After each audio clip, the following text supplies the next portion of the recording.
I appeared before Congress on July the 7th, 1987. I'd been summoned there to give due cause why they should not refer to Columbus's accidental stumble into the Caribbean, which he thought was the backside of India, as a discovery.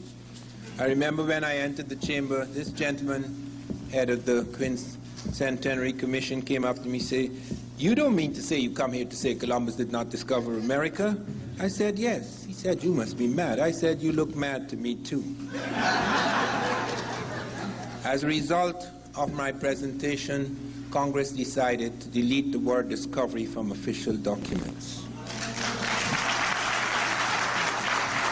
I presented a vast body of evidence, but I appeared before the Congressional Committee and I presented 12 witnesses, all European. Because they're going to say I'm Afrocentric if I show them this African said this. No, no, no. I'm going to take the very people that you think you will listen to. Columbus is the first person. I said, that's how I began. I'm not the first person to suggest there were Africans in America before Columbus. Christopher Columbus is the first person to say that. He actually says in the Journal of the Second Voyage that when he was in Haiti, Native Americans came to them and told them that black-skinned people had come from the south and southeast trading in gold-tipped metal spears. He actually collected samples of these spears. They were sent back to Spain. They were meticulously, microscopically examined in Spain. And they were found to be identical, not just similar, identical with spears being forged in African Guinea. Not only were they identical metallurgically, the words the Africans were using for these spears were the words the Americans were using. Ghana. That's why it's called Ghana. Gold Empire, the Golden Empire. And I checked it out in several African languages. How could you have linguistic and metallurgical identities like that? Ferdinand wrote a book about his father, and he said, "My father told me that he saw Negroes north of Honduras." Columbus knew what a so-called Negro looks like. He was in Africa. He not only heard of them in Haiti, he actually saw them north of Honduras. Vasco Núñez de Balboa, on September the 25th in the year 1513, I've got it down to the day. Lopez de Gomara said these blacks Balboa saw in the Indies were identical with the blacks we saw in Guinea. Rodrigo de Colmenares saw blacks. The guy who went to Panama said there were two distinct people in Panama. The Mandinga, black skin, and the Tule, red skin. The red skin would be the Native American. And Alonso Ponce cites them off Campeche in Mexico. River, a dozen Europeans, Christopher Columbus, Ferdinand Columbus, Vasco Núñez de Balboa, Peter Martyr, Lopez de Gomara, Rodrigo de Colmenares, Alphonse de Catafags, L'Abbé Brasseur de Bourbourg, Alonso Ponce, River Palacio, Ramon Pane, Fray Gregorio Garcia, seeing things that are not there. Absurd. You cannot have 12 eyewitnesses to an event that never happened. That is just one piece of evidence. I have 12 pieces. If it was a European, you only need one piece of evidence. There is the botanical evidence. Take the banana.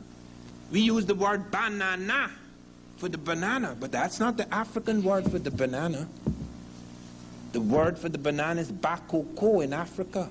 Banana is an Arab word. The Africans didn't have bananas. The bananas were introduced into Africa by the Arabs very early. Found bananas in Peru. Peru didn't have bananas.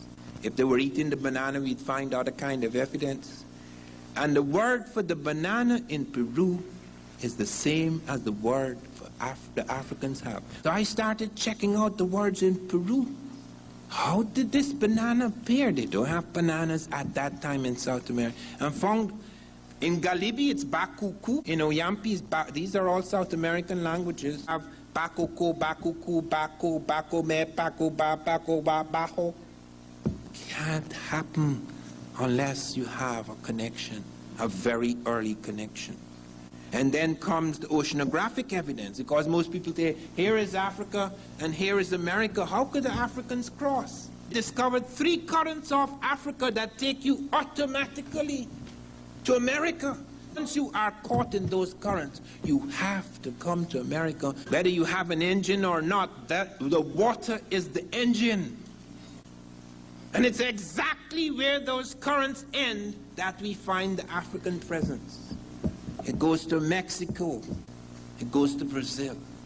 What is most extraordinary is the evidence we have of their ships. They had the ships. Thor Heyerdahl became world famous because he got the Baduma people on Lake Chad to build a boat that the Africans built before Christ. Built the boat, he financed it, a boat they were using before Christ, and it crossed the Atlantic successfully. You see, these guys made it in less time than the European boats because of their knowledge of the currents. It's the navigational evidence, that's the boats. The Africans had the boats. The Africans built the boat for Heyerdahl. Heyerdahl became world famous about how he crossed the Atlantic. He didn't build the boat, it was Africans who built the boat for him. They could easily have crossed. Listen to this, look at the cheating going on, look at the profound dishonesty of scientists. They found a Negro woman in Brazil, where the currents come from Africa.